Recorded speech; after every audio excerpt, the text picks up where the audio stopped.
ఈరోజు మనం బౌద్ధ సాహిత్యం నుంచి ఒక అద్భుతమైన కథను లోతుగా పరిశీలిద్దాం. నమస్కారం. ఇది అవాధక అనే ఒక అసాధారణమైన పరివ్రాజిక, అంటే ఒక సంచార సన్యాసిని గురించిన కథ.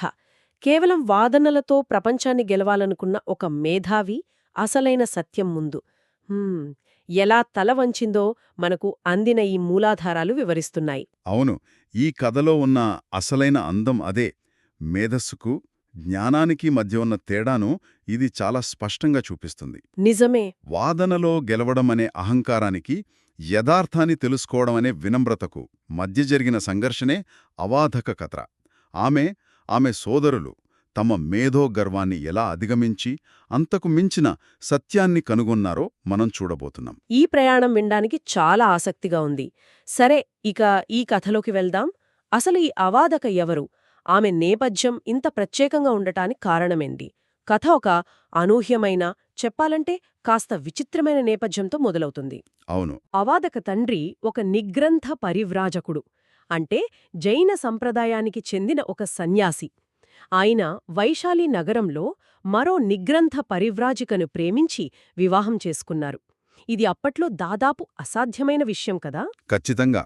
పరివ్రాజకులు అంటేనే ప్రాపంచిక సుఖాలకు, కుటుంబ బంధాలకు పూర్తిగా దూరంగా సత్యాన్వేషణ కోసం సర్వసంగ పరిత్యాగులుగా జీవించేవాళ్లు. అవును. అలాంటిది ఇద్దరూ పరివ్రాజకులు, అది నిగ్రంథుల వంటి కఠిన నియమాలు పాటించే సంప్రదాయంలో పెళ్లి చేసుకోవడం, వాళ్ళకి 4 సంతానం, 3 కూతురులు, 1 కొడుకు పుట్టడం అనేది ఆ కాలంలో ఎవరూ ఊహించలేని విషయం. వారిల్లే ఒక ప్రయోగశాల లాంటిది. ప్రయోగశాల? దాన్ని కొంచెం వివరిస్తారా? అంటే ఆ ఇంట్లో సాధారణ పిల్లలు పెరిగిన వాతావరణం ఉండేది కాదు. అదొక తాత్విక వ్యాయామశాల లాంటిదనమాట. ఓ. నిరంతరం తర్కాలు, వాదనలు, సిద్ధాంతాల విశ్లేషణ, తల్లిదండ్రులే గురువులు. బహుశా ఆ పిల్లలకు ఆటలకన్నా వాదనలే ఎక్కువ పరిచయం అయ్యుంటాయి. అందుకేనేమో. అందుకే పుట్టుకతోనే అవాధక. ఆమె తోబుట్టువులు తర్కంలో, వాదన పటిమలో అసాధారణమైన నైపుణ్యాన్ని సంపాదించారు. తల్లిదండ్రుల మరణం తరువాత వాళ్లు కూడా పరివ్రాజకులుగా మారారు. ఇక్కడ నుంచే వాళ్ళసలు కథ మొదలవుతుంది. వాళ్లు తమ జ్ఞానాన్ని తమలోనే ఉంచుకోలేదు. దాన్ని ప్రపంచానికి ప్రదర్శించి తమ మేధస్సును నిరూపించుకోవాలనుకున్నారు. అవును, ఇక్కడే వారి ప్రయాణం ఒక నాటకీయ మలుపు తీసుకుంది. వారు దేశమంతా తిరుగుతూ తాము వెళ్లిన ప్రతి నగరంలో ఒక బహిరంగ సవాలు విసిరేవారట. వాళ్ల పద్ధతి కూడా చాలా గర్వంగా ఉండేదంటారు. అవును. నగర ద్వారం దగ్గరున్న ఒక పెద్ద చెట్టుకు ఒక పలకన తగిలించేవారు. ఆ పలక మీద మాతో వాదించడానికి సిద్ధంగా ఉన్నవారు రావొచ్చు అని రాసి ఉండేది. ఇది కేవలం ఆత్మవిశ్వాసమేనా, లేక మేధో అహంకారమంటారా? అంటే జ్ఞానాన్ని ఇతరులను ఓడించడానికి ఒక ఆయుధంగా చూడటం లాంటిది. సరిగ్గా చెప్పారు. అది ఆత్మవిశ్వాసం హద్దులు దాటిన మేధోగర్వం. మా వాదన ముందు నిలబడగలవారు ఎవ్వరూ లేరనే గట్టి నమ్మకం వారిది. సాధనమనే బదులు ఇతరులపై ఆధిపత్యం చెలాయించడానికి ఒక ఆయుధంగా మారింది. ఈ ధోరణి చాలా ప్రమాదకరమైనది. ఎందుకంటే గెలుపే లక్ష్యమైనప్పుడు అసలు సత్యం పక్కకు వెళ్ళిపోతుంది. మరి వారి సవాలును ఎవరూ స్వీకరించలేదా? పండితులు, తత్వవేత్తలు ఎందరో ఉంటారుగదా అప్పట్లో. స్వీకరించారు. ఎందరో ముందుకొచ్చారు. కాని అవాధక, ఆమె సోదరుల తర్కం, వాదనల ముందు ఎవరూ నిలవలేకపోయేవారు. అలాగా? వాళ్ల ప్రశ్నల దాడికి అవతలివారు సమాధానం చెప్పలేక తలవంచేవారు. అలా ఒక నగరం తర్వాత మరో నగరం. వారి విజయ పరంపర ఎదురులేకుండా సాగింది. వాదనలో ఓటమి ఎరుగని 4 పరివ్రాజకులు అని వారి ఖ్యాతి దేశమంతటా వ్యాపించి ఉంటుంది. ఖచ్చితంగా. ప్రతి గెలుపు వారి అహంకారాన్ని పెంచింది. ఈ విజయగర్వంతోనే వారు తమ యాత్రను కొనసాగిస్తూ ఒకరోజు శ్రావస్తి నగరానికి చేరుకున్నారు. శ్రావస్తినా? అది అప్పటికే ఒక ముఖ్యమైన ఆధ్యాత్మిక, వాణిజ్య కేంద్రం గదా? అవును. అక్కడ కూడా యథావిధిగా తమ సవాలుతో కూడిన పలకను నగరద్వారం దగ్గర చెట్టుకు తగిలించారు. ఈసారి కూడా గెలుపు తమదే అని వారు బలంగా నమ్మారు. కానీ ఈసారి కథ మారింది. వారి సవాలును స్వీకరించింది ఒక సాధారణ పండితుడి కాదు కదా. కాదు. ఆ పలకను చూసిన కొందరు బౌద్ధ భిక్షువులు విషయాన్ని తమ గురువు దృష్టికి తీసుకెళ్లారు. ఆ సవాలును స్వీకరించడానికి ముందుకొచ్చింది సాక్షాత్తు బుద్ధుని ప్రథమ శిష్యులలో ఒకరైన, ప్రజ్ఞావంతులలో అగ్రగణ్యుడిగా పేరు పొందిన మహాథేరుడు సారిపుత్రుడు. ఓ, సారిపుత్రుడు! ఎందరినో ఓడించిన వారికి ఇప్పుడు అసలైన జ్ఞాని ఎదురయ్యాడు. ఇంతమందిని ఓడించిన వారికి సారిపుత్రుడి దగ్గర ఎందుకు సమాధానం లేకుండా పోయింది? ఆయన వాదనలో ఏదైనా ప్రత్యేకత ఉందా, లేక అవాదక బృందం ఏదైనా ప్రాథమిక విషయాన్ని విస్మరించిందా? చాలా మంచి ప్రశ్న. ఇక్కడే అసలు విషయం ఉంది. అవాదక తన తర్కంతో, ప్రశ్నలతో సారిపుత్రుడిపై విరుచుకుపడింది. మ్మ్. కాని సారిపుత్రుడు వాదనను గెలవడానికి ప్రయత్నించలేదు. ఆయన సమాధానాల్లో సిద్ధాంతం నుంచి వచ్చినవి కావు.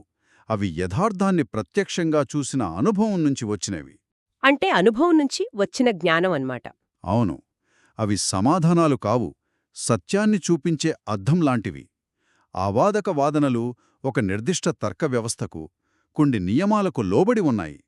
కాని ఈ సత్యానికి అలాంటి హద్దులు ఉండవు. అంటే వారి తర్కం ఒక పరిధి దాటి పనిచేయలేదని గ్రహించారా? సరిగ్గా అదే. సారిపుత్రుడు అడిగిన కొన్ని మౌలికమైన ప్రశ్నలకు వారి సిద్ధాంతాల్లో సమాధానాలు దొరకలేదు.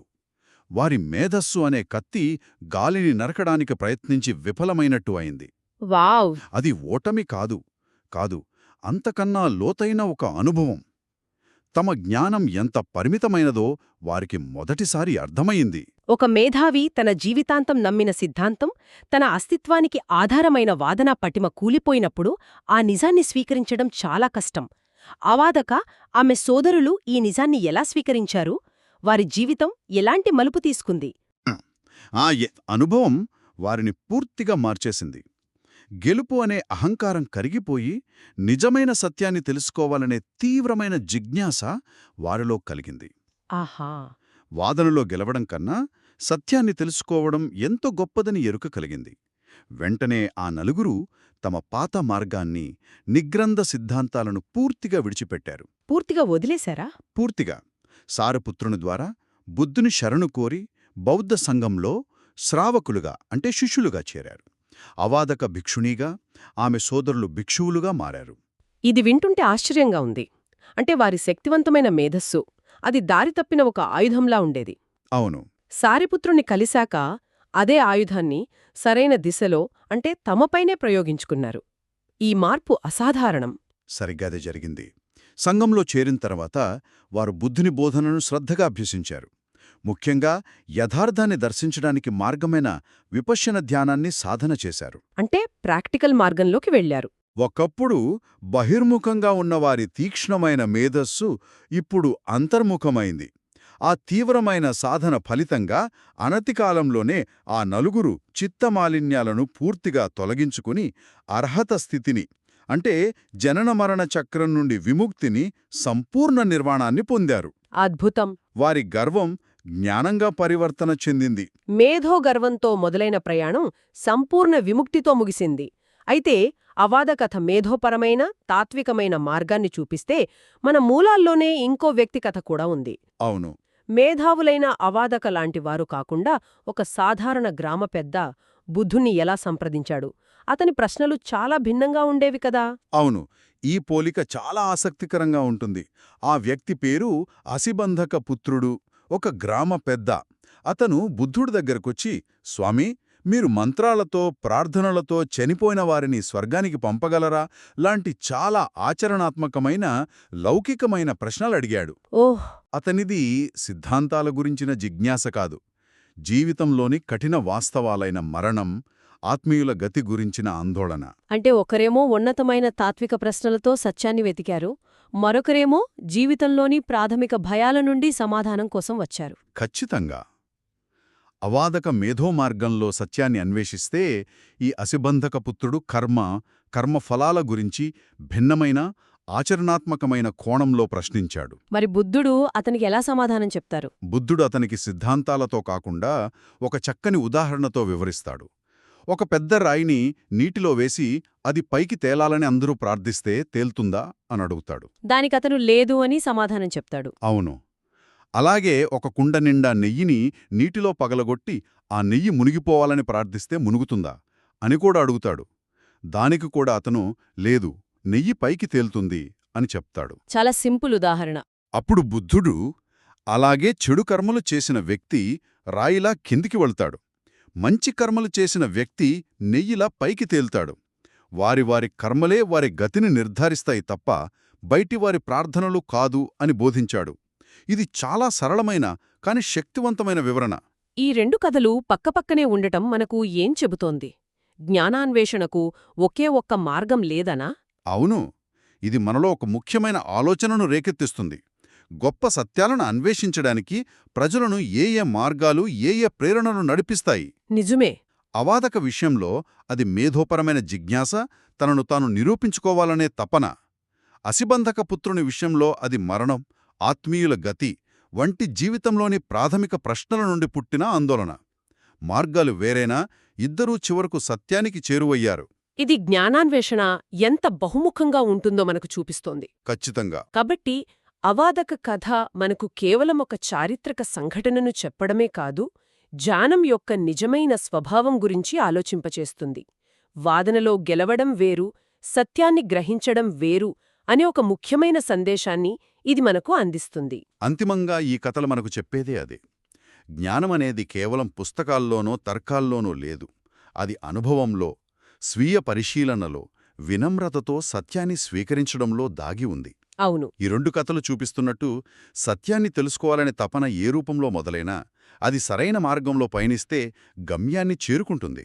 ఇది విన్న తర్వాత ఒక ప్రశ్న తలెత్తుతోంది. ఈ రెండు మార్గాల్లో, అంటే అవాదక మేధోమార్గం, అసిబంధక పుత్రుడి ఆచరణాత్మక మార్గం, మన కాలంలో ఏది ఎక్కువ కనిపిస్తుంది? మనం జ్ఞానాన్ని అవాదకలా వాదన గెలవడానికి, ఇతరులను తక్కువ చేయడానికి వాడుతున్నామా, లేక అసిబంధక పుత్రుడిలా జీవితంలోని పెద్ద ప్రశ్నలకు సమాధానం వెతకడానికి వాడుతున్నామా? ఇది మనం ఆలోచించుకోవలసిన విషయం.